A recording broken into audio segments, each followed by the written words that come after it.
that were hospitalized are either unvaccinated, elderly, or immunocompromised.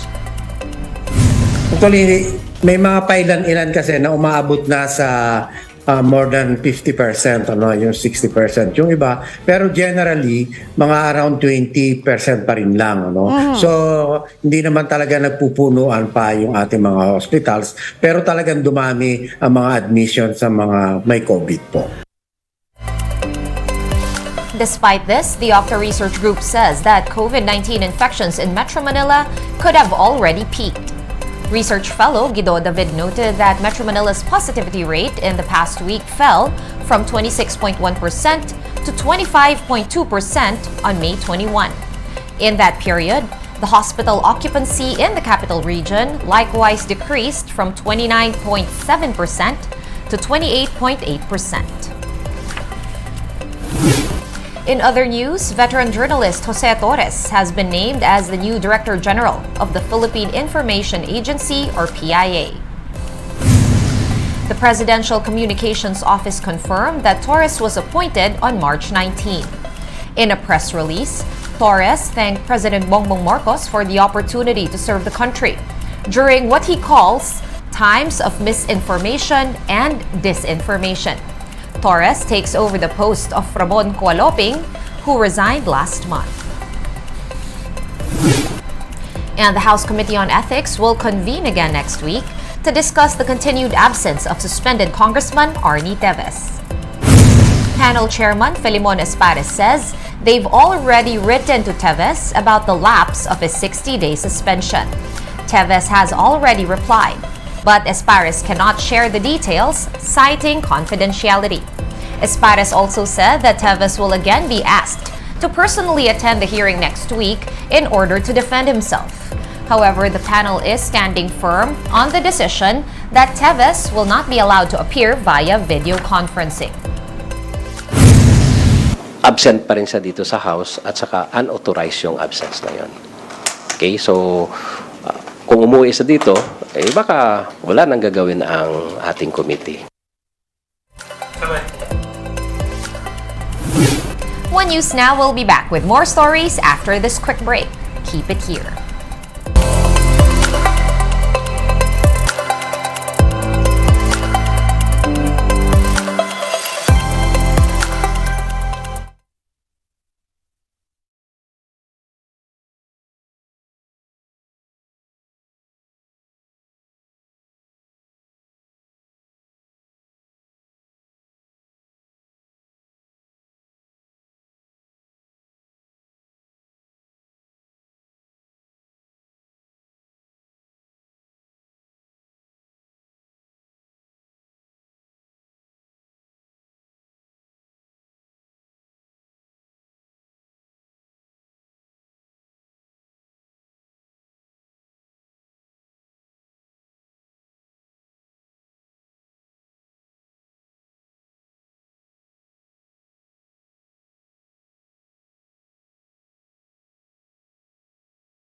You're still watching One News Now. I'm Sean Yao.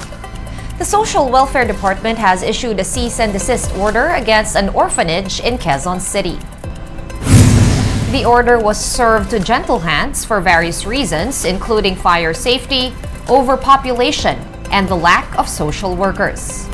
During a surprise visit, DSWD Secretary Rex Gatchalian himself discovered the poor living conditions inside the facility. Around 149 children are currently being transferred to the agency's orphanage. Gentle Hands was also given 20 days to respond to the allegations. The worst part of it all is we saw the fire exits and they were sealed or may mga grills. That's a walking fire trap. Now you're running an overpopulated facility nang walang social worker on hand. At the same time, yung house parent, wala rin doon. They only had 5 kasambahays who could barely answer. So, it's a recipe for disaster. And the Supreme Court has ruled that water concessionaires cannot make consumers pay for corporate income taxes.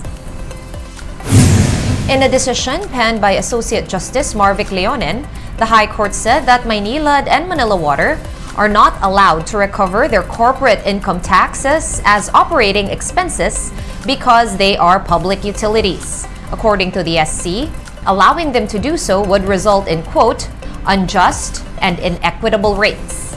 The petition was filed back in 2015 by former Bayan Muna representatives Nery Colmenares and Carlos Zarate. They claimed that Manila Water and Maynilad had been including corporate income taxes in their recoverable operating expenses.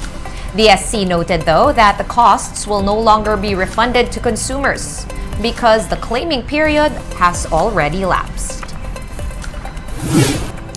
An Agriculture Senior Undersecretary Domingo Panganiban says that President Bongbong Marcos gave the order to import sugar through selected traders. In a Senate Blue Ribbon Committee hearing, Panganiban explained that the president decided to import sugar due to high market prices. However, Panganiban was unable to shed light on how the sugar traders were selected, which he deferred to the Sugar Regulatory Administration. But, for his part, recently appointed acting SRA Administrator Pablo Ascona said that he also has no personal knowledge on that matter.